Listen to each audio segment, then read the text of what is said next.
And away we go. When when you see yourself, you gotta be yourself. This is TP and the Walk On. I am Joe Walkowski. I put the walk on. I put the talk and all things sports, gambling, comedy related.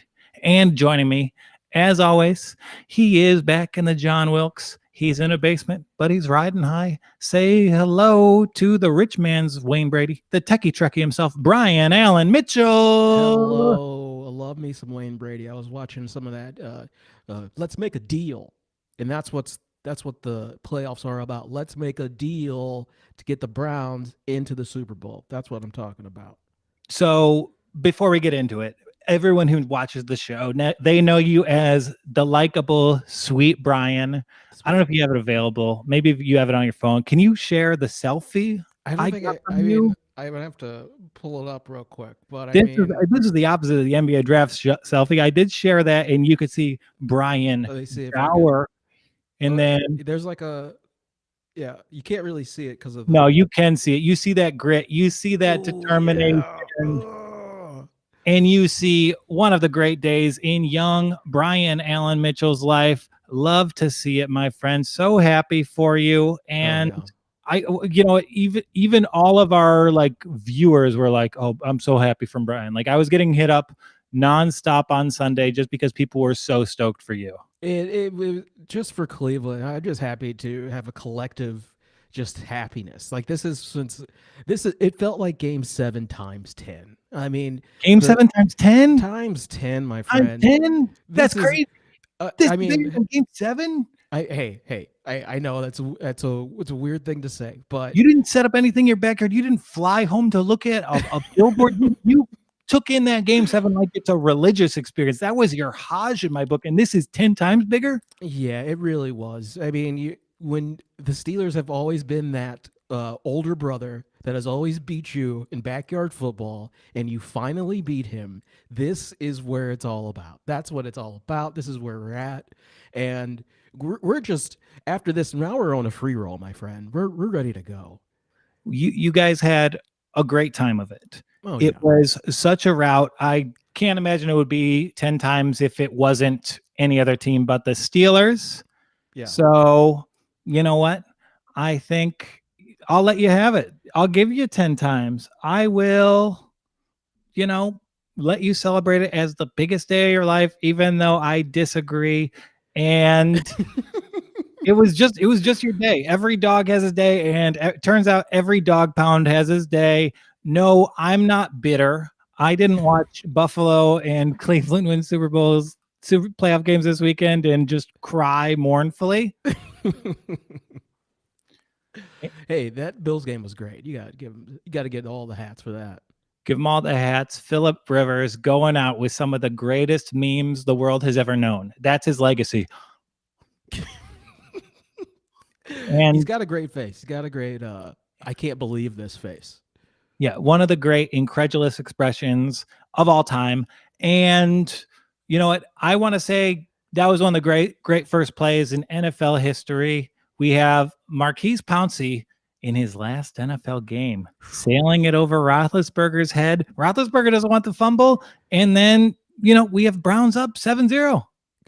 I was so shocked. I was like, wait a minute, what's this? Is it was just like the 2015 Denver Broncos game. And I do want to get into that because I in my group thread with our guest who's on today, actually, we were talking about what are the great first plays in NFL playoff history. And there's actually not a list out there anywhere. So Oh. I went to Reddit and I went for the great first plays in NFL history. And I thought the Von Miller strip sack of Cam in the Super Bowl, that was my first answer. I was like, that's Ooh. it. Wasn't a first play. Wow. Happened with 6 minutes left in the first quarter. Woe is me. So other notable first plays in playoff history, we have the Super Bowl with Seattle against Denver. Mm-hmm. We have the same situation. Ball goes over Peyton's in the head. He has the presence of mind to take a safety. We have 2009 Tim Hightower breaks free against the New Orleans Saints. Long touchdown. We have 2018 Breeze throws a pick six. Ooh. Yeah, to I open. miss me some Tim Hightower. I loved him in fantasy. Yeah, just the name Hightower. Yeah, I love it. And then we have Drew Brees throwing a pick in 2018. We have Michael Vick getting sacked as Eagles quarterback by Desmond Bishop on the first play of the game against the Packers in 2010. Ooh. That just set the stage for a slobber knocker. Mm-hmm. And then we have Ray Rice getting off to an 80-yard touchdown run. I saw that one and I was like, let's put that one. We just that's an asterisk. Like, okay, thanks, Ray, but no more. Yeah, and we also have like probably my favorite is Russell Wilson fumbling in the 2013 NFC Championship game. Niners get the ball in the Seahawks red zone. The Seattle defense holds. Defense hold it. That's just good. Oh, Brian's a little low, but yeah, I didn't have that research in front of me, and so I went to Reddit. I had a lot of fun in the comment threads. Thank you, Reddit. Thank you, Reddit. I do have a little bit of a Cleveland conspiracy theory, something of a bone I want to pick with you on behalf of the Cleveland fan base. Okay. So we know Kevin Stefanski was not supposed to be involved in this game whatsoever, right? Which was malarkey, but yes. That was not the correct ruling, but that was the ruling. And Kevin Stefanski, his story seems a little too cute for me, huh? What are you talking about cute? A little too cute. He says he's watching at home in his basement alone. Okay. Which I get because he's probably coaching. And he says that he hears his kids hollering from upstairs 45 seconds before the play.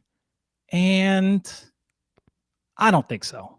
That's very convenient. If you're actually involved, if you're skirting the issue, if you've got the burner phone sending messages to the special teams coach on the sideline, you're gonna say, "Oh yeah, I heard it from my kids." So you're saying that he pulled a Ray Farmer and was texting on the sideline. Is that what you're trying to say? 100%. He was involved in that game. Quite a bit. Out of here. You don't think so?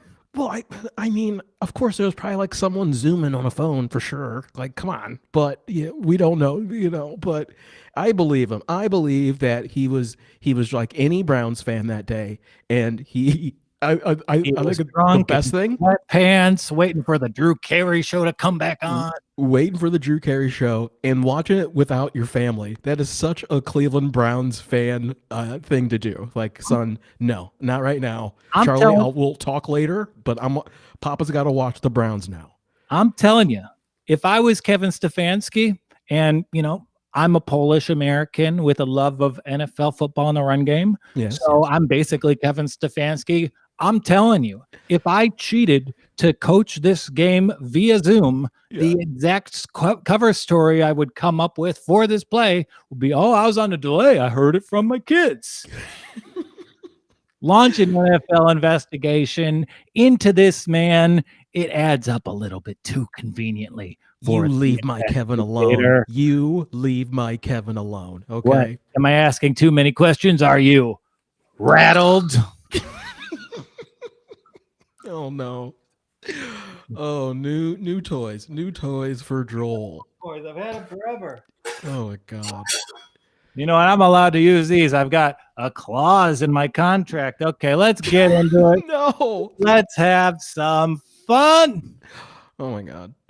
Okay, so before we get into it, I do want to say that I got all the lines today from BetMGM. They are the official sports book of the Detroit Lions, of Jamie Foxx, and of TPN the Walk-On. And they will match your deposit up to 100% with code WalkOn20.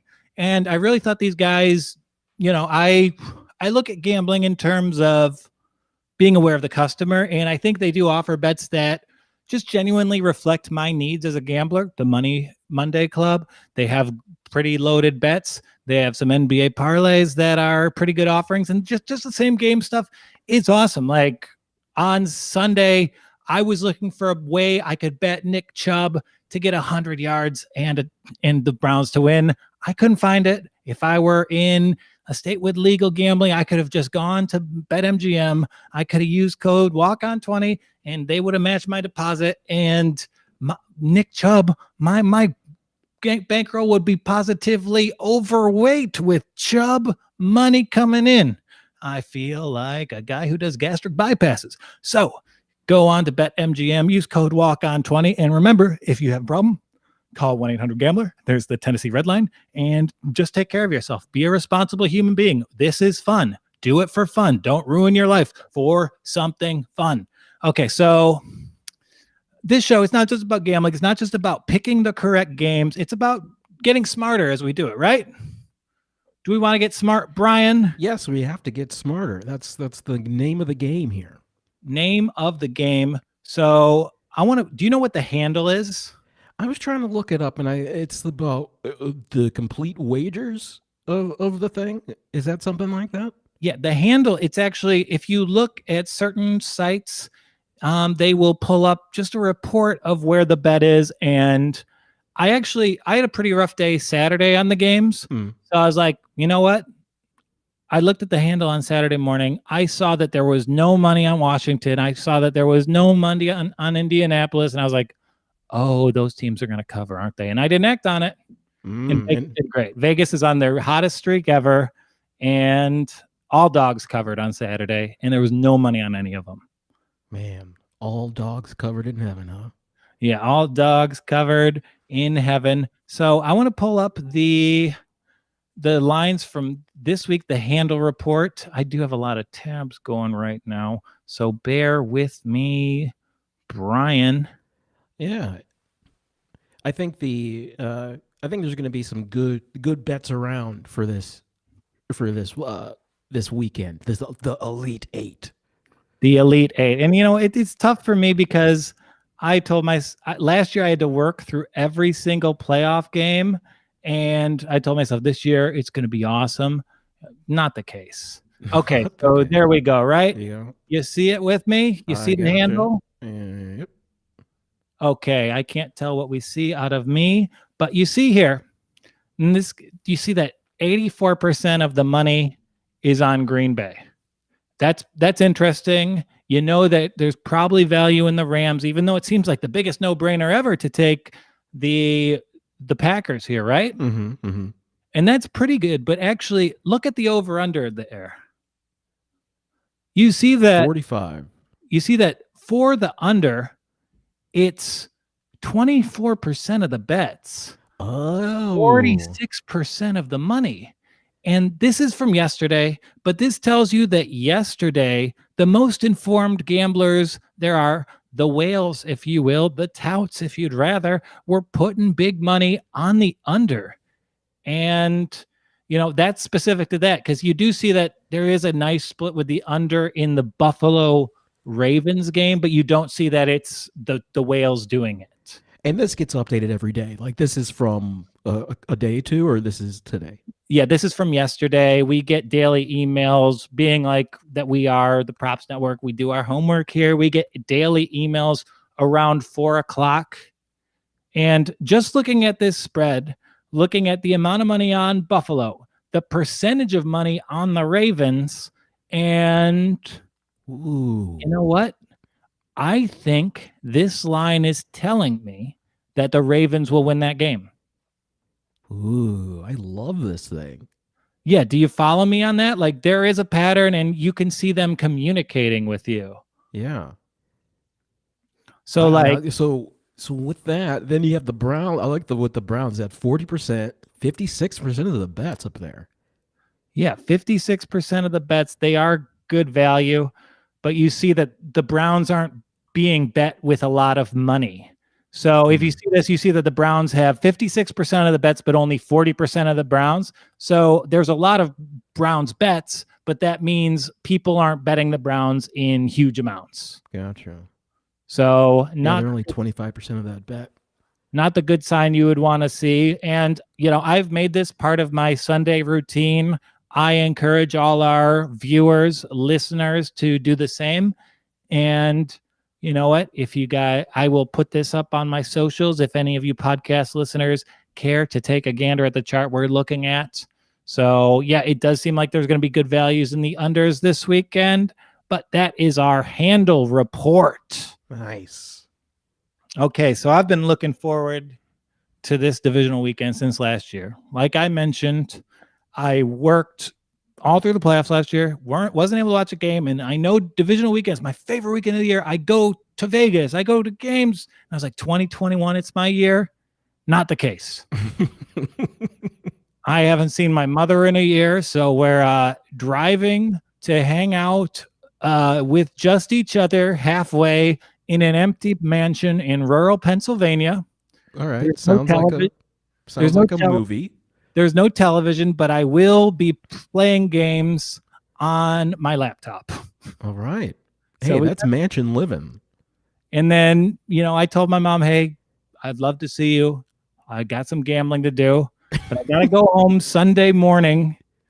And this might be a little graphic. This might be a little hack. Okay. But I'm at high risk for colon cancer. I have to get a colonoscopy every 5 years. Yeah. And it's scheduled for Monday.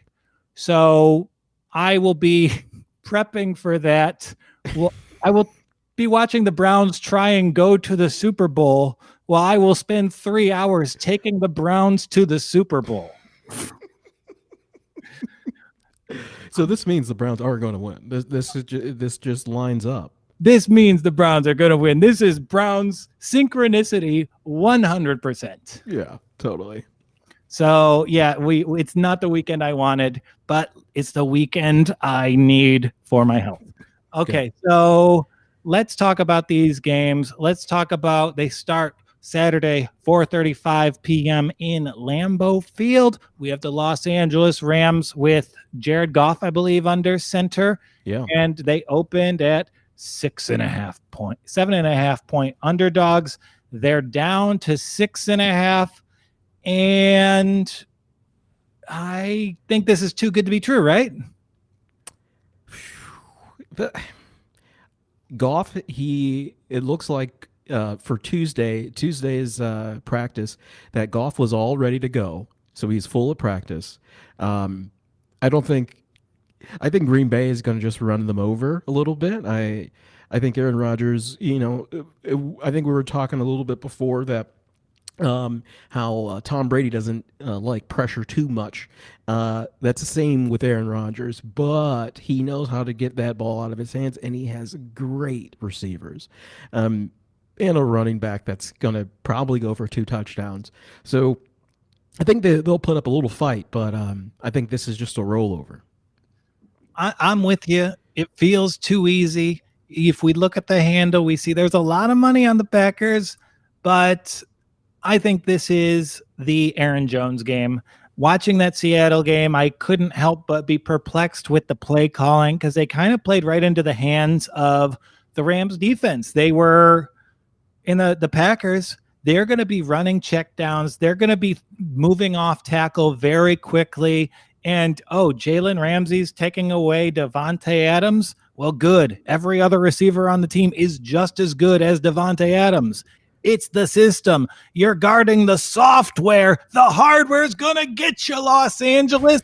So I'm all over the Packers here. I tied their money line with Alabama early this week, and I'm already writing my professional gambler for the Packers in the Super Bowl. I'll be honest. Yeah, I'm with you. The only thing I'm a little scared about is how the last year the 49ers ran through the Packers.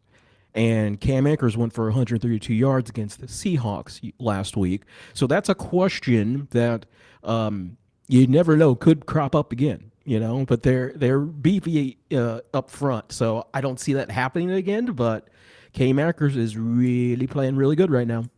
And it's not just Cam Akers. Like when the Rams got ahead in that game on Saturday and momentum was their way, like the second half of that second quarter, their O-line play was some of the best I've seen in the NFL this season. Yeah, Akers got 180 yards, but the holes he was going through, we could have got 130.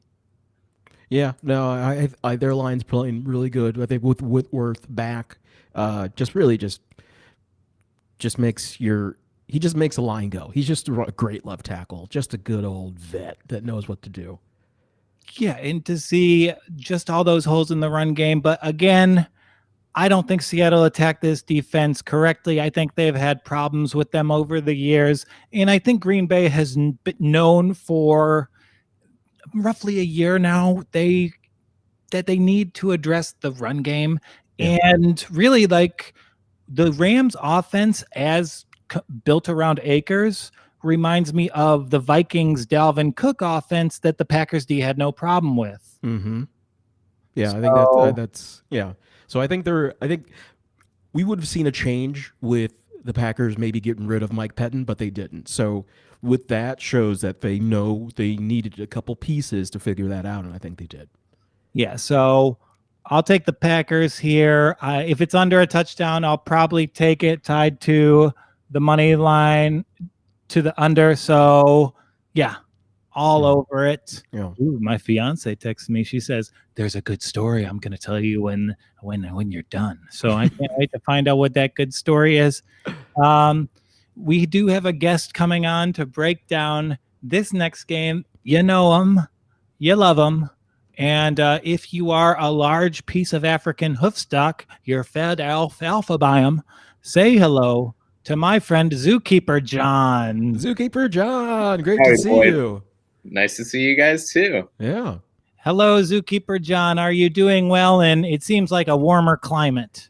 I mean, you would think so, but Houston's getting a little chilly right now. It's like 28 degrees the other day. Oh, I was under the impression I couldn't say what city you were from, so forgive me. No, don't worry about it. Yeah, he's an Astros apologist. You know, we say he feeds large animals and he feeds them tips on what pitches are coming.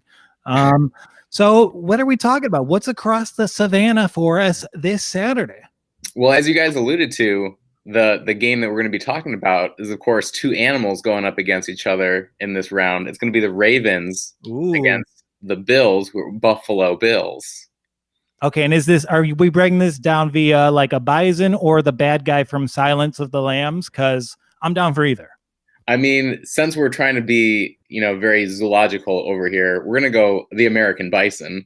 Okay. Meanwhile, we can just say that the people should know that this is an actual zoologist. He works with some of the most amazing creatures you ever know.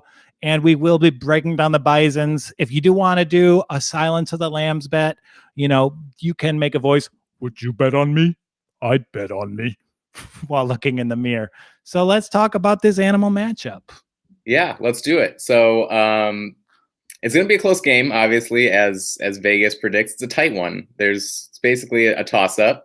So we're going to just try and go through some other ways of thinking about it besides just looking at stats and handles and money lines and all the things that are really helpful. We're going to go we're going to have fun. Like you mentioned earlier, let's try and have fun. Let's see if maybe fun unlocks a victory for us. It's the city of Buffalo. Who has more fun than us is their city motto. Yeah. I mean, what a triumph after how many years? Just it gives me hope as a Lions fan. You can get a playoff win. No. No, I know. So bison, American bison. We'll go with them first. Let's hit some stats for those guys. Length, about 11 to 12 feet long. Ooh, huge. Weight, over 2,000 pounds. Incredibly strong. That huge hump that you see on the back of a bison, that shoulder area, is just solid muscle. So, what does that muscle do? It lifts their head. So those horns they have in their head, when they are in battle and those two males are fighting with each other, they use those horns to hook each other and lift each other and throw each other around. So incredibly powerful animals. Okay, so if I were a Buffalo Bills linebacker, that tells me I'm wearing the neck roll on my helmet, Byron Cox and Zach Taylor, they should have been on this team instead of playing against them in the NFC East. That sounds like the Bills defense. So this is scary. I like how many Ravens do you think could take down a Buffalo? So it would probably take a few. Ravens are coming in at maybe only 4 pounds each, but they have a wingspan of about 4 feet. So they're pretty big. They're pretty large birds. Ravens also usually do some kind of teamwork involved. So there's usually a pair or a small group of them. I guess notably for the time of year that we've been having this last few weeks, a group of ravens is called a treachery or a conspiracy. Ooh, a treacherous conspiracy. Who knows? And just like Kevin Stefanski in his But they're also unusually intelligent. So ravens are sort of the Einstein of their environment. So they're really good at problem solving. They're really good at teamwork, and they really enjoy play, which is actually one of the things that a lot of people use to kind of judge the intelligence of animals. Is, do they have the capacity to play? And ravens love to play. So I think looking at the game, there's a lot we can kind of glean into understanding how this game is going to play out based on the zoological information that we're going over. Okay, so I imagine the weather's a little bit hard. It's a little snowy there. So, I imagine the ravens, they're going to be able to fly around with ease. Yeah, you bring up an excellent point. So the time of year that these animals are living through is really tough conditions. So bison and ravens both overlap some of their range. So this is something that you could actually see in the wild. So 3 feet of snow, -10 degrees. The bison are out there using their huge shovel-shaped faces to push the snow out of the way to just barely scratch and get a little bit of old grass in. And the ravens are just flying around, eating everybody that already died. So ravens love this time of year where it's a pretty lean time for those bison out there. Oh, that's so mean. But hey, that's what happens. Yeah, I that makes sense to me. But is there any accounting for like a particular buffalo who's like really big buffalo, but like the guy in charge of the buffalo puts a lot of small or quicker bison around him to like just make their scheme operate a little better? Sort of. The problem with being a really big bison is that you still need a lot of fuel. So in this lean time, you're working extra hard just to get by, kind of like Josh Allen right now. You're working hard to just barely get by the Colts. And I think so, but I know the word on the Ravens is they have a weak pass defense. Is there something in the conspiracy or the treachery that makes you think they're going to be able to keep up with these tiny, speedy bison? Yeah, one of the things that ravens are is incredibly versatile. So they're also very opportunistic. So they may not be getting as much as they want, but then all of a sudden they'll see a small weakness and they will just pounce all over that and take full advantage. So, the ball might be moving, but maybe a turnover, but maybe, a negative play, a penalty, something happens and they're just all over it. So, okay. But what you got a great raven, right? And you raised this raven in Miami. He's gotten awards for being the best bird of the year. And you take the bird of the year into the professional birding society, and he seems like he's going to change the bird game. He's spitting up worms really well. He's flying. He's hopping. He's not using his wings at all. And people are really concerned about him using his wings. But this raven has never encountered snow before. Do you trust his instincts to overcome the lack of experience with this terrain?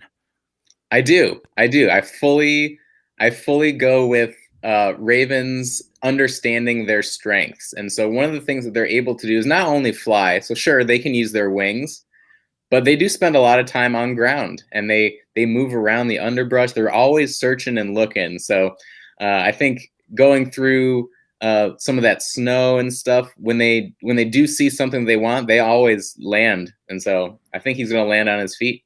Ooh. Okay, so I think you're actually affirming what I see from Handle. So if you're just watching games on TV, it's all how great Josh Allen is. But if you look at the numbers and if you look at the zoologic breakdown of these two creatures from absolutely different phylums, it tells you that the ravens are actually the smart bet here. Am I right? That's what I would go with. Absolutely. So I think what we saw, not only with the zoological breakdown that we did, but also just like you were saying before, like looking at the handle, looking at the numbers, if you even just look at the games, that Colts game was one-sided. Every single stat pretty much was Colts. So by the time you got down to it, like those Bills just kind of snuck by. I mean, Josh Allen far and away was their leading rusher, but that's not the scheme in Buffalo. That shouldn't be it. It is with the Ravens. Lamar's got to be their leading rusher. Mm-hmm. But when you also have Edwards and you've got J.K. Dobbins back there as well to help even that out, that's a scary ground game. Sorry, here we go. I think you're right. Doggy agrees. And Buffalo's missing their best running back, and on the other side of the field, the Ravens running back core is so good that Mark Ingram has been a healthy scratch most weeks. So, yeah, I think Buffalo here. That's the play, and I'm going to take Buffalo. And I'd also suggest, just given the numbers stats, let's tease Buffalo in the under. Doesn't that sound like a lovely afternoon? Having 8.5 points on a run-heavy team that might be playing from ahead in a snowy climate. Yeah, and I would say they bottled up Jonathan Taylor pretty well. He had a couple things, but the Bills were keyed up to really really pound it in for that defense. So, and I will say, Bills, let's go. Look at the history of great quarterbacks. They don't win in their first breakout year. They win the next season. Mm-hmm. We have from Mahomes all the way back to Roethlisberger, Peyton Manning, Drew Brees. None of the great ones get over the hump in their first instance. But if you look at the Seahawks, if you look at the Steelers, if you look at the Chiefs, it's actually fairly common for teams to get over the hump in their second season. So I think that could be the case here. Like, it totally fits every marker of that. So yeah, I like Buffalo here. Let's go Buffalo. Yeah. Let's go Ravens. Wrong one, Brian. Okay. So my internet is bad. I think we are good with Zookeeper John here. Thank you for coming on. Much appreciated. And no, I'm taking the Ravens and the under in that one. John, thank you. I was getting a lot of messages there, so I was a little distracted, but my sole focus is back on the Props Network, and I suggest you do the same. Smash that subscribe button if you're on YouTube, or if you're on iTunes, or Spotify, or Google Play, or Twitch. Do they have subscribe on Twitch? I don't know. They do on OnlyFans. Hit me up, size 15. But we really work hard to give you gambling analysis in an interesting and informative way. So take advantage of it. We're here every day. I put in the work. I don't think anyone's doing the sort of studying that's mixed with absolute lunacy that I am. So join me on this journey. We will have a great time betting these games through the Super Bowl, in the NBA season. And we've got a lot of great stuff here. We've got not one, not two, not three, not four, but 5-time Emmy winner Jamoke Davis. He does Just for Sport on Monday and Thursdays. I'm doing daily NBA bets at 2:00, 4 to 5 times a week. And then we have Dexter and the boys. They're doing some awesome NBA content as well. And, if you go to our site, amazing tools. The future tool we're seeing our line comparison tool that we're using to show you what we're betting on. That is awesome.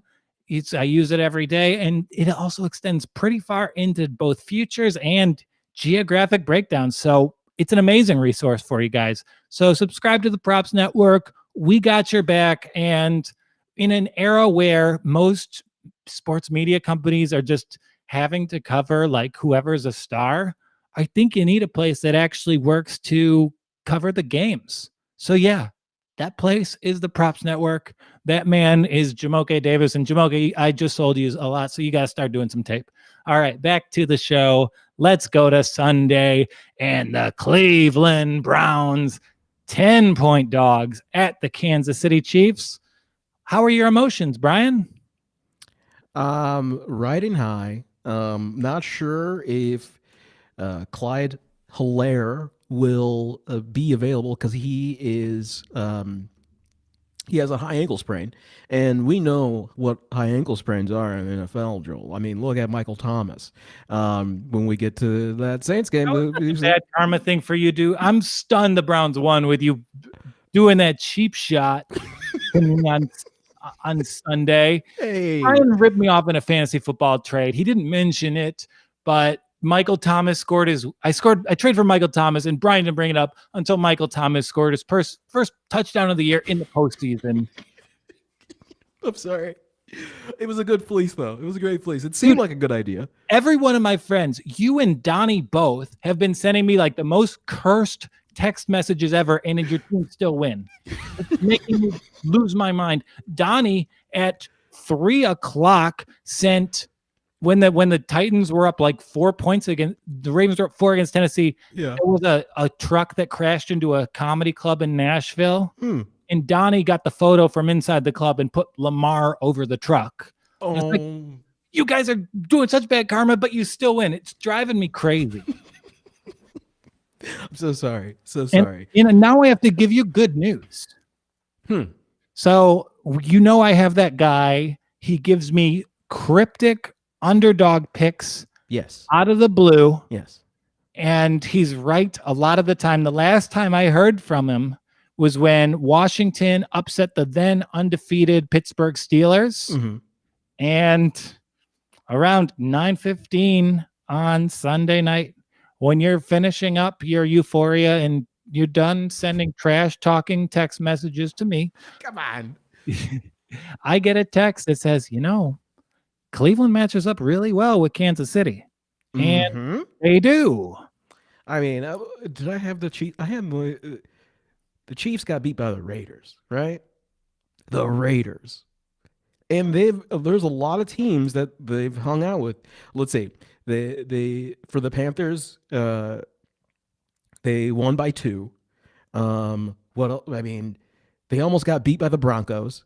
Look, they hang around and they hope that Patrick Mahomes saves the day. But we have Nick Chubb, who used to be a Kansas City running back. So he's got a lot to play for. And if we can just keep controlling that. Nick Chubb was a Kansas City running back. I don't understand. Did I say Kareem? Oh, sorry. No, yeah, you said Chubb. Oh, Kareem Hunt. Yeah. Yeah, sorry. So you got Kareem, you got Chubb. Those two are you're just gonna run the football down your throat. But I'm scared about Travis Kelce. I don't know who's gonna guard him on our team. I mean, BJ Goodson might be able to do it. Got some great news that Denzel Ward and Kevin Johnson are back.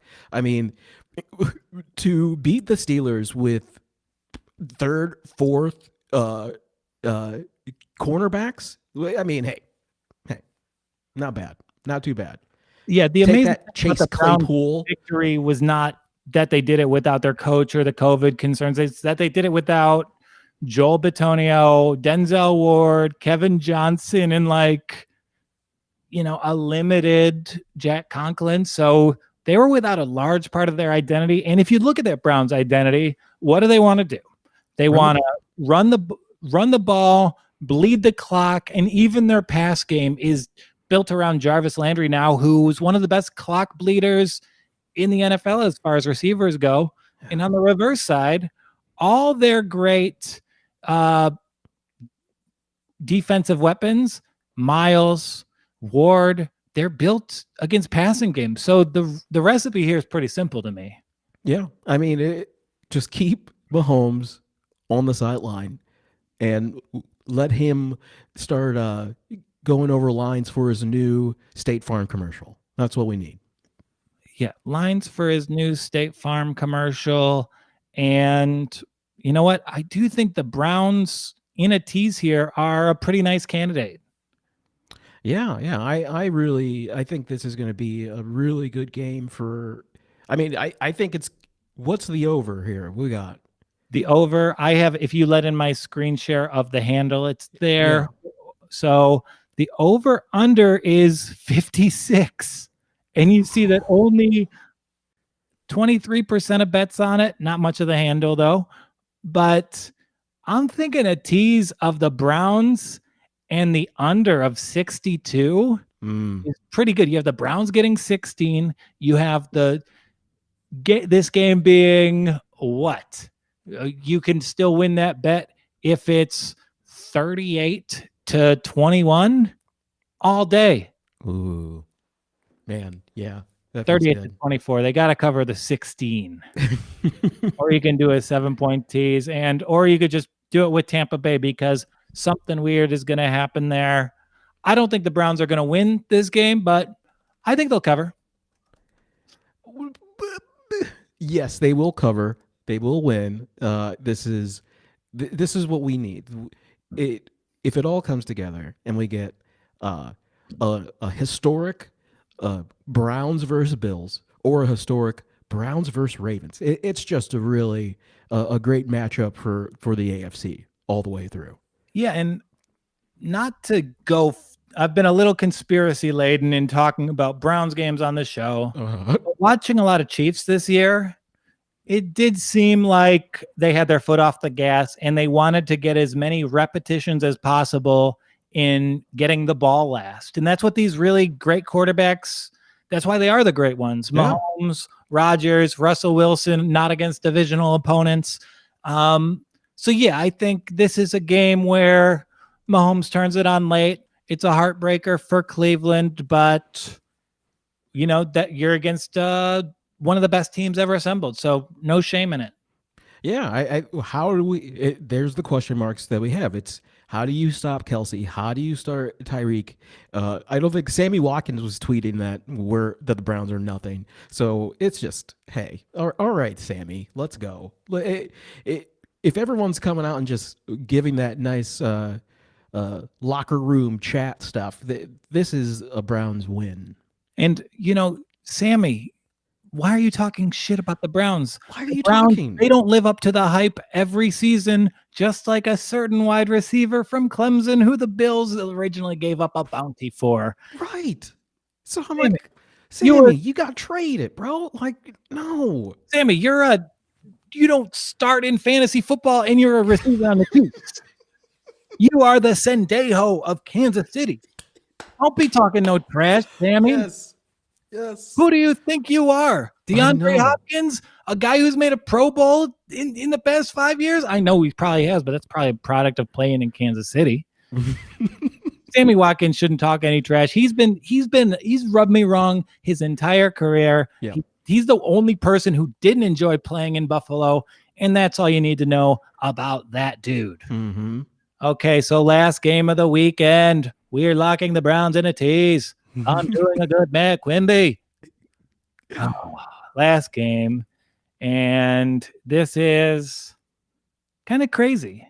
The Bucs are only 3-point dogs at New Orleans. 3-point dogs. And the last time these two teams played was one of the most lopsided games in NFL history, according to the advanced metrics, in favor of the Saints. And did Tampa only score 3 points? I think so. Yeah. Yeah. It was a bad Brady game. I mean, Tampa's obviously better than they are then. Maybe the benching of Ronald Jones, which eliminated me from a guillotine playoff league. Thank you. Maybe the going with Leonard Fournette actually gives them a kind of different look against this offense, but what do they know? They don't know anything.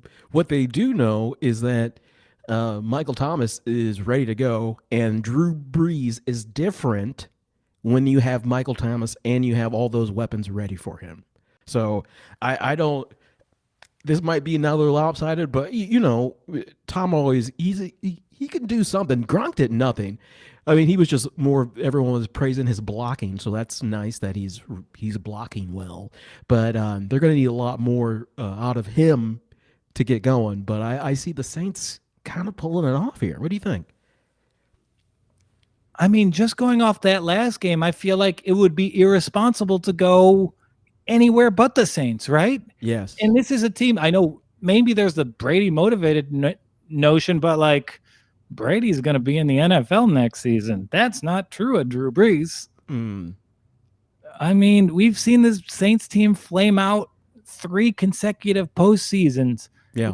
Maybe even that streak might even go longer. And like, it's a fact of life. So I think the Saints here, I don't think you overthink it. No. If you're looking at the numbers, it feels like the Saints have their number, right? Going by the numbers, they have their number. So it feels like a no-brainer all the way.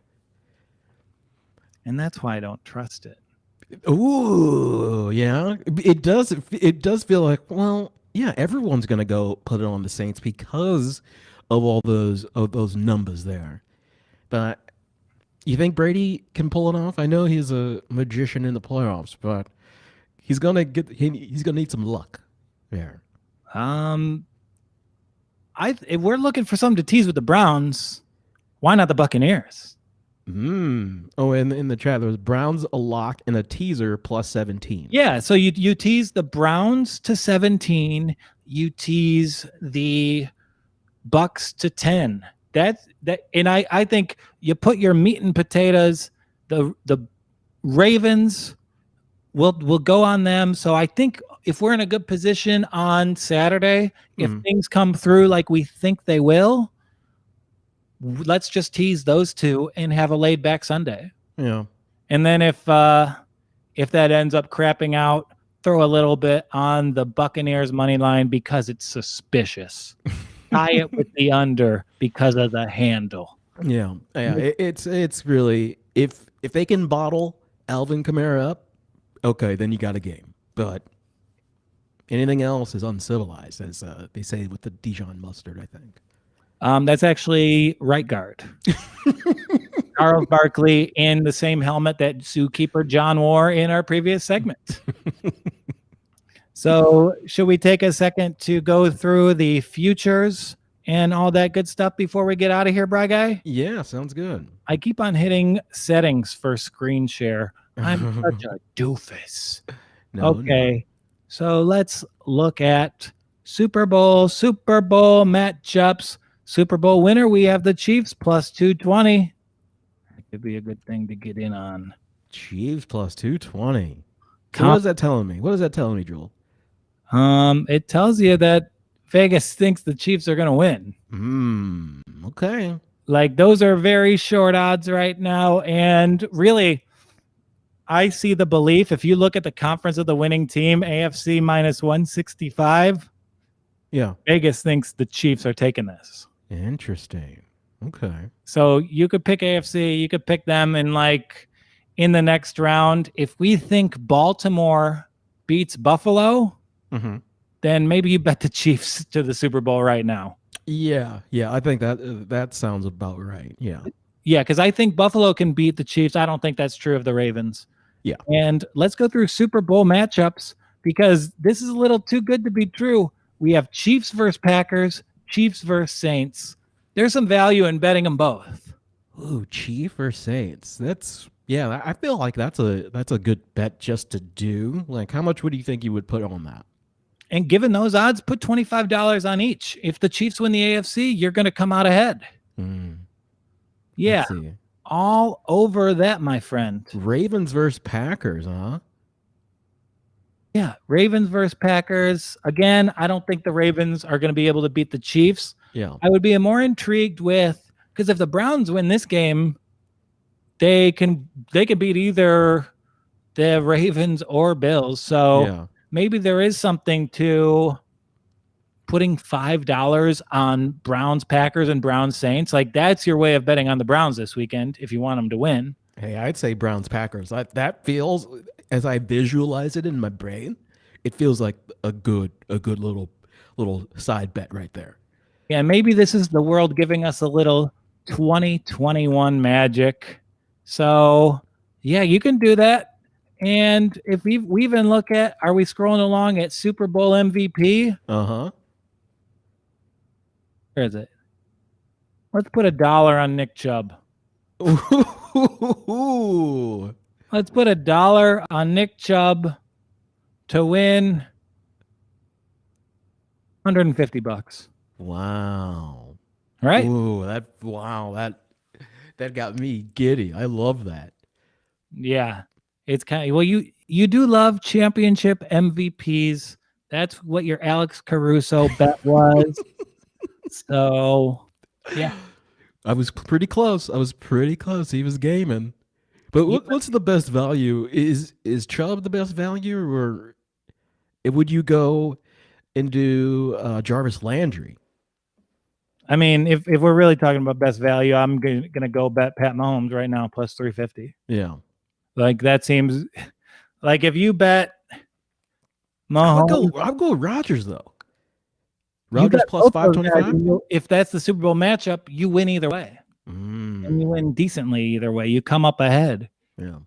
Yeah. So I like that. It's going to be a fun weekend, even though it's not what we expected. It's what we're getting. Oh yeah, I think this is going to be a goodie. Everyone, how many? Is there like a bet for games that get you get one in the fourth quarter, anything like that? Because I think it's going to be one of those close. Which one will be close? I think the Bucks Saints will be close. Okay, so I mean, if you think it'll be close, just take the Bucks plus 3, and you can tell that Vegas thinks that'll be a close game because when you try and buy the half-point Bucks to plus 3.5, there you take a lot of money out of that one. It goes from like minus 105 to minus 135 in the places I've looked at. So okay, and it's scary. That is scary. All right, well, I had a great time. This was one of my favorite shows we've done. And probably because you're so happy. Woo! And I'm glad to see you excited, thrilled, happy to be alive. And this weekend, we are all Brian Allen Mitchell. We're all cheering for the Browns, sitting in that seat, sneaking out after dark to do maskless improv. Don't tell my secrets, Joel. Okay, yes, and? All right, well, thank you guys so much for the Props Network, for Brian Allen Mitchell, and for all of us wanting to wish you a happy divisional weekend. This is Joel Walkowski walking off.